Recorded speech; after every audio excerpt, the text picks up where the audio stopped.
Joining us, there you see him, a couple of hoodie guys here today.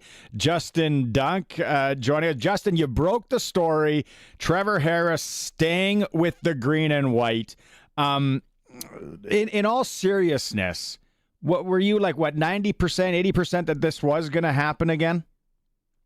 Yeah, I think what it came down to, Barney, was just the fact of Trevor Harris wanting to play football. And after that was confirmed, then it seemed like all of that was going to line up. I do have to say, though, isn't it called a bunny hug in Saskatchewan?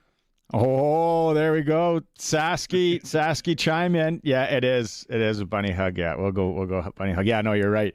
Yeah, but he wants to play. He wanted to be here. It sounded like when we were talking, they wanted him back. You know, Jeremy O'Day talked about he didn't even kick tires on VA. So then it's like, okay, logical. It's Trevor Harris back with the green and white, and that's what we get today.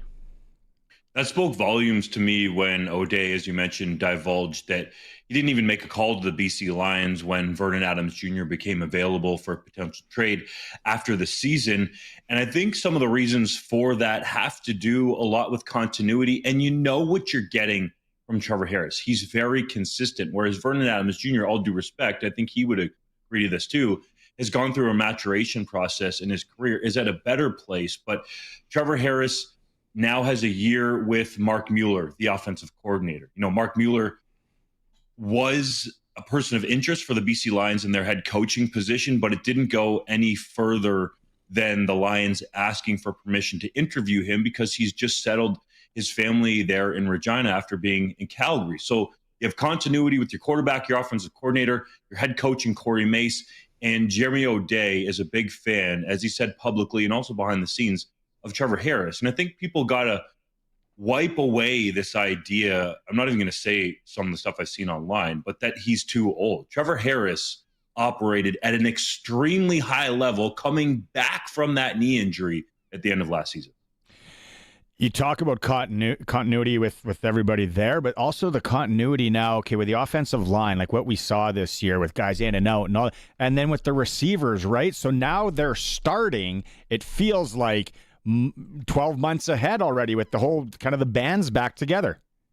Definitely. You look at our pending free agent list on freedownation.com, or it's on sportscage.com as well, and you see that like all of the key receivers are already signed for next year, Barney.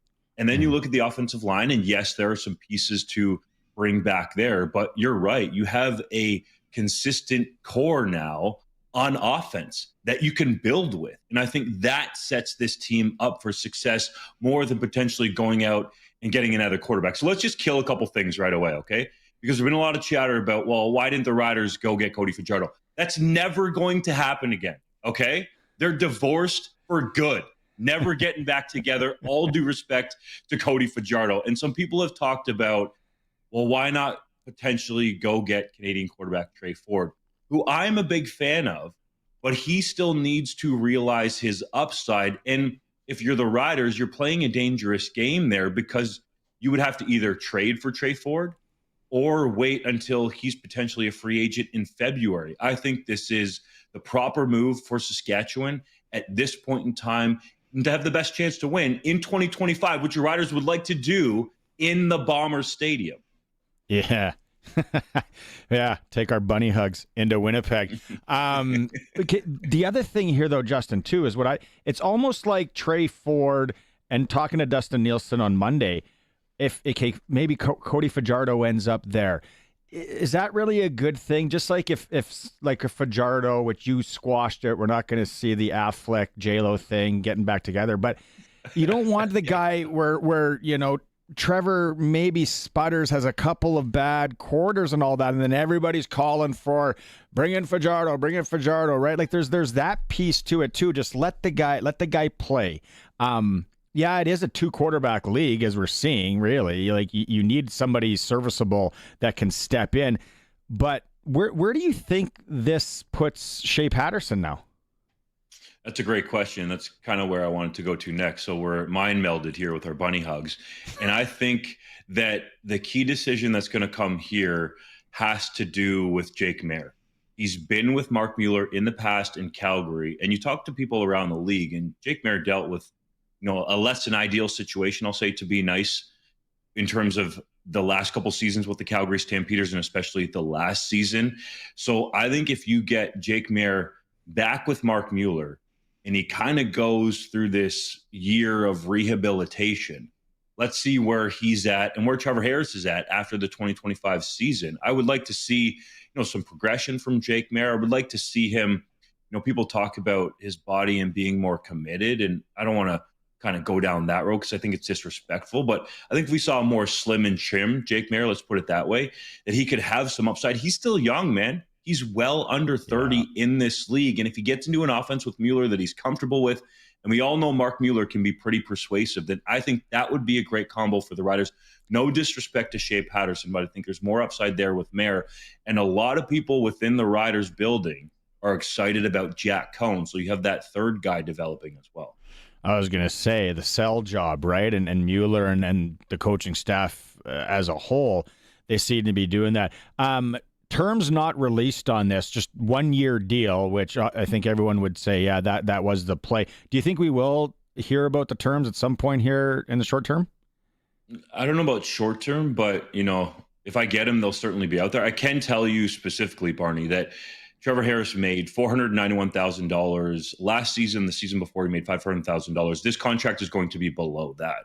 And I think that makes sense for both sides. When you look at it from the Riders side, they're going to say, well, we've paid you, let's just call it $1 million essentially before taxes for the last couple of years. And how many starts have you had, with all due respect? Right. And I don't think that he's an injury prone quarterback. I think those are freak accidents. So then, on Trevor Harris's side, he's going to say, well, I potentially played the best ball of my career at the end of the season. And we had a shot, some things went our way a little differently in the West Finals to get to the Grey Cup. So you kind of meet in the middle there. So I think that's where that contract's going to shake out. But I can tell you for sure it's less than $500,000.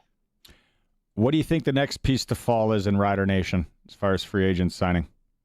The biggest one to me, all due respect to Marcus Sales, who was a CFL All-Star at that cornerback spot, has to be Jameer Thurman. The heart and soul of that defense. He has that relationship with Corey Mace going back to their time at the Calgary Stampeders. I think that needs to be the focus. You get your offensive leader in Trevor Harris re-signed. Now I think you need to allot any potential salary cap dollars that you have left over in 2024 to getting Jameer Thurman under contract. And even if you don't have any money left on this year's salary cap, get that guy under contract to make sure you have your defensive leader back. Big news, like we said, it's all on sportscage.com. Broke earlier today by Justin Dunk. Justin, thanks for in the short notice here to hop on and get this done. You bet, fellas. Thanks for having me on.